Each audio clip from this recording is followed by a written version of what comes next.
प्रधान भाई देवेंद्र यादव जी, कटिया के पूर्व प्रधान और प्रधान संघ के गाजीपुर जनपद के अध्यक्ष भाई रविंदर यादव जी, हम लोगों के बीच में मौजूद उत्तर प्रदेश प्रधान संघ के सचिव भाई हीरामणि चौहान जी और जहूराबाद विधानसभा के पूर्व अध्यक्ष तथा उचौरी के पूर्व प्रधान भाई मनोज यादव जी, पूर्व जिला पंचायत सदस्य सदर आलम जी, साथ में सभी लोग हैं, कृष्णा भाई, मुलायम भाई मौजूद हैं, महेंद्र जी हैं, सामने बैठे हुए बुजुर्गों और हमारी माताएं बहनें, सारी बातें विस्तार से आप लोगों के सामने इन तीनों वक्ताओं ने रखी। हीरामणि चौहान जी ने और बड़े राय जी ने बहुत विस्तार में आप लोगों को सब कुछ बताया। ये समय देश के सामने गंभीर संकट का समय है। इस वक्त देश अपने अस्तित्व की रक्षा के लिए आपकी तरफ देखा है, क्योंकि लोग जब बात करते हैं भारत की तो भूल जाते हैं कि भारत केवल बेजान जमीनों का नाम नहीं है, भारत केवल पहाड़ पर्वत नदी का नाम नहीं है, बल्कि भारत बनता है इस देश में रहने वाले करोड़ों करोड़ों अरबों लोगों को मिला करके ये देश बनता है। और आज की तारीख में भारतीय जनता पार्टी इस देश को तोड़ना चाहती है। ये चुनाव इसलिए ऐतिहासिक होने जा रहा है।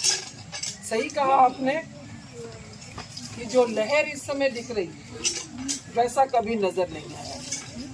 मैं तो पश्चिम में भी गई थी, चाहे वो बदायूं हो या कोई भी हो, उधर से जो हवा चली है वो आप लोगों ने देखा कि चौथा चरण आते आते कितनी सीटें निकल रही थी। पांचवें चरण में तो उसने आंधी का रूप ले लिया, अभी छठे चरण का बाकी है चुनाव, कल तो है, कल चुनाव, और सातवां चरण भी उससे पीछे नहीं रहेगा। तो पूरा विश्वास है हम लोगों को कि इस बार जो गठबंधन है, इंडिया गठबंधन, कांग्रेस और समाजवादी पार्टी का, ये गठबंधन उत्तर प्रदेश की 80 में से कम 60 सीटें जीत करके दिल्ली में जाएगा। शादाब भाजपा जिंदाबाद, अखिलेश यादव जिंदाबाद, शिवपाल सिंह यादव जिंदाबाद, इंडिया गठबंधन जिंदाबाद। आज देश की जनता त्रस्त है।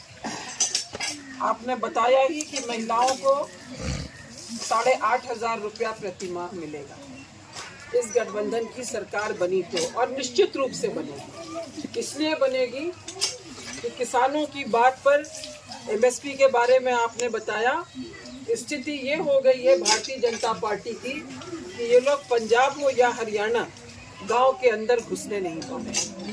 ये किसी साधारण एमपी की बात नहीं है, बल्कि जो हरियाणा के पूर्व मुख्यमंत्री रहे हैं मनोहर लाल खट्टर जी, वो जब गए तो किसानों ने उनको काला झंडा दिखाया। उतना ही नहीं, जो उनके उप मुख्यमंत्री थे दुष्यंत चौटाला जी, वो अलग हो गए भारतीय जनता पार्टी से हवा का रुख देख करके।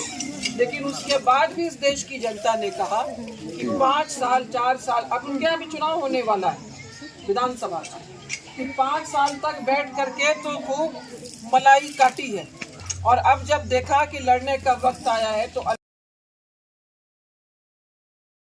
वो भी नहीं जाने पाए हैं। यहाँ का सांसदी का जाने नहीं, और चारों तक पुलिस रही है, पुलिस नहीं हो पाई। यही हालत पंजाब में। आज जो शिवसेना है, कांग्रेस, उनकी सबसे ज्यादा 48। बिहार में आप लोग देख रहे हैं, बिहार में उसके ज्यादा से ज्यादा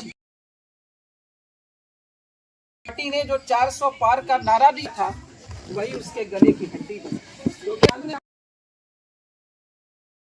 सभा तो अभी भी फैजाबादी कहलाती है, भी लड़ रहे हैं। उन्होंने कहा था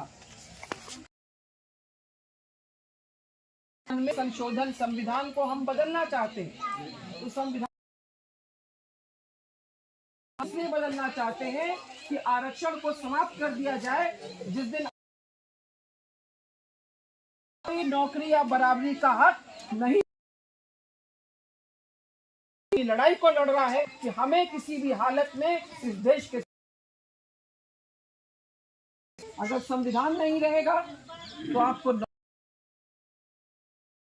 नौकरी करती है। 10 बार ऐसा हुआ है पुरानी